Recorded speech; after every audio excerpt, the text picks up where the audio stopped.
I think people really need to waken up to what's going to happen.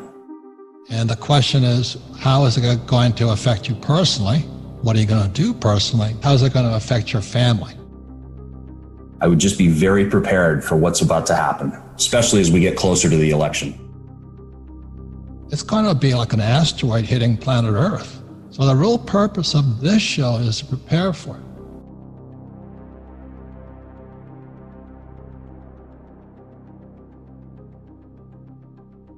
The problem is most people are like deer in the headlight, right? They're just, no, it's going to come back. You know, Trump will save me, Biden will save me, Ocasio-Cortez will save me. But I think that we're heading into the biggest disaster I've ever seen. We all know at this point 55 million Americans lost their jobs. Reports just came back yesterday that the U.S. GDP dropped 32.9%. Let me say this one more time. U.S. GDP in second quarter lost 32.9%. That's like a company's revenue dropping 33%, which is scary, but it's a country, which is even scarier.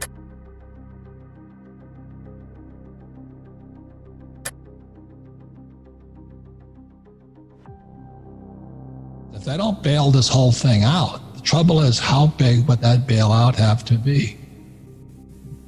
How big would it have to be? There's a thing called CMBS, commercial mortgage-backed securities.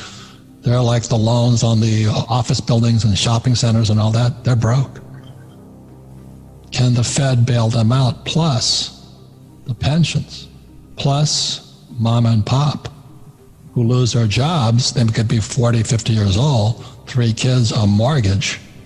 How big is this tsunami going to be? We've seen the market come back quite a bit. It's really because the Fed's been printing monopoly money, and the stock market's just betting on the Fed to continue to do so. I see a train wreck coming at the end of this month when you have the $600 a week benefit ending, student debt relief ending, mortgage debt relief, and this crisis, which the media will not let go. I see a collision course headed in the market very soon. So this false sense that your 401k balance has increased, I would just be very prepared for what's about to happen. What you're aware of, you can control, but what you're not aware of will control you. And the more you're aware of what's going on in the economy, pension, and the stock market, the more you can prepare for Plan B. Let me give you an idea how long it takes to print $1 trillion. It takes less than a minute, 12 keystrokes. But if you were to spend $1 trillion at $1 a second, it would take him 34,000 years. And in the last few months, the pensions have gone short, just for the public guys, by $7 trillion. That's a lot of money to me. So that's why it's gold, silver, Bitcoin right now. But just as a pure hedge, a defense mechanism, I think you need Plan Bs. How are you going to generate income?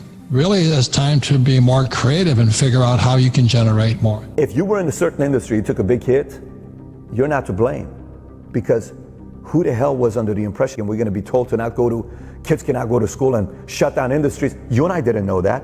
We've never been through this before. This was the first time. But if it happens a second time around and you stay in an industry that took a massive hit, then it's your fault. First time around, not your fault. Second time around, it is your fault. The industry that took the biggest hit, okay, June over June last year, unemployment June of 2020, unemployment of June of 2019. Leisure and hospitality's unemployment rate is 29%, is the highest in any industry. Then it's mining, oil and gas extraction is 17.8%, transportation or utilities 12.9%, then it's information 12%, wholesale, retail and trade 11.2%, construction 10.1%, manufacturing 9.1%, education and health services 8.6%, personal and business services 8.6%, then it's self-employed, unincorporated and unpaid family workers 8.1%, then government workers 7.3%, then agriculture 5.4%. You know what the lowest one is? 5.1% financial activities, financial services. As a career, you have to figure out a way to position yourself where you're pandemic proof. By the way, I'm not telling you everybody's leaving that industry. I guarantee you most people don't like change. Most people like to stick to the same thing. Most people don't want to even see any kind of change, because as we get older, As you get older, the hardest thing to do is change. You become this person that just kind of wants everything to be the same. You don't want that. But that's also a scary place to be.